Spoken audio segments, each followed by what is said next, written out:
This week, a major bank, UBS, just issued a warning that the US has a 93% chance to go into a recession this year in 2025.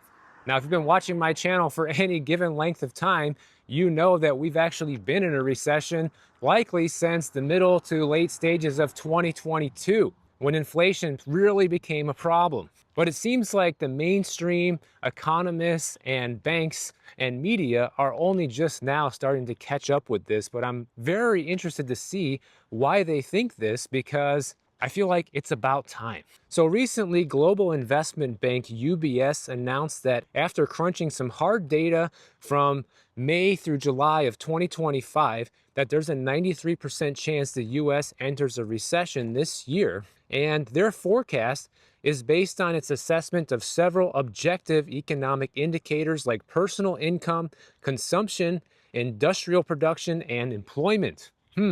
Sounds familiar. Sounds a lot like the things we've been talking about here on the channel. And a lot of other banks are saying that even if we don't get a recession, which obviously we are already in one, based on people's spending habits, based on people's behaviors and how they are using money, which we'll go a lot into later on in this video, it's pretty obvious that we are already in a recession. But even if the numbers never make an official recession appearance, there's never a declaration of an official recession in the US this year, one thing's for sure, which is that we are going to be hitting a 1970s style stagflation economy. It's basically already here, guys.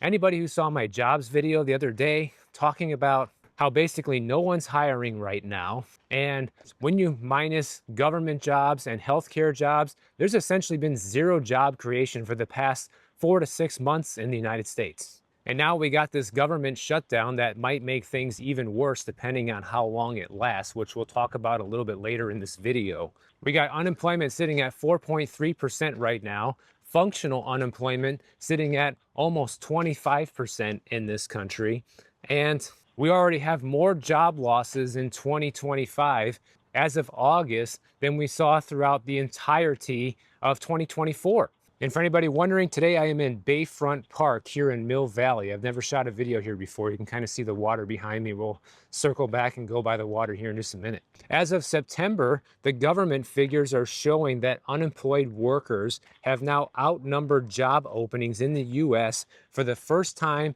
since April of 2021. And when you combine this with the UBS report, it has become obvious that we are in some sort of a recession, guys. A lot of people even think it is the next depression, which it definitely could be, because the thing that I think is going to make it a depression over a recession is just how much everybody's standard of living has been going down and will continue to go down due to inflation, because most people do not own enough assets, do not own enough gold and silver to really hedge against inflation that's just been ripping apart people's budgets. And consequently, people are going to have to make tougher and tougher choices. Like the other day, we talked about how a lot of people are sleeping in their cars, they're living with exes, they are giving up food, they're skipping meals just to be able to make their housing payments. That's a downgrade in your standard of living. If you have to get rid of something essential in order to pay one of your bills, that's a downgrade in your standard of living. There's a few things that you need to do. Number one, you need to get liquid, meaning that you have some liquidity in your finances. You want to make sure you have a 6 to 12 month cash emergency fund in a high yield savings account right now. If you don't have that, that should be your number one priority besides paying down high interest debt. And this prevents you from having to sell your investments. It prevents you from having to dip into your retirement accounts if you meet hard times financially, and you can still stay afloat while trying to secure employment or pick up business elsewhere. You also need to have a budget and stick to it. If you're questioning whether or not you need a budget, then you probably do. The only people who really don't need a budget are the people who earn enough money that they don't have to keep track of every single penny that goes in and out. If that's not you, then likely you do need a budget.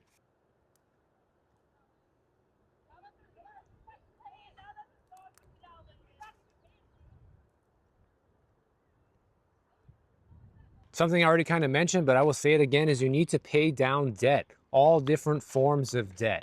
get out of every single kind of debt that you can possibly imagine, except for your mortgage, unless you have a high interest rate. Maybe you have a 7% interest rate mortgage, then maybe it makes sense to pay off the mortgage if you can. But if you have credit card debt, if you have a personal loan, if you have student loan debt, anything that requires you to make an extra monthly payment, an auto loan, get rid of it right now. The less expenses you have and the more you can increase your disposable income in recessionary times, then the higher likelihood you're going to make it through without a hitch. And if you must sacrifice different payments in order to make another payment, like for example, you should be prioritizing your mortgage or your rent payment. You should prioritize your auto loan payment and kind of put other payments on the back burner, like your credit card payment or maybe a medical bill, something that can wait a few months. And if you go delinquent, it's not going to crush your finances or leave you homeless or leave you with a repossessed car and no way to get to work. You also need to have a backup plan. In case everything you're doing right now falls apart, you need to have some sort of backup plan. What would you do in case you do lose your job? What would you do if you can no longer afford to make your rent or house payment? Who would you move in with? How would you make up the difference to be able to get through that tough time? Also, it doesn't hurt to be bringing in extra income, having some sort of a side hustle, bringing in an extra $300 to $500 a month minimum on top of your regular job. Anything like that will help in times like this.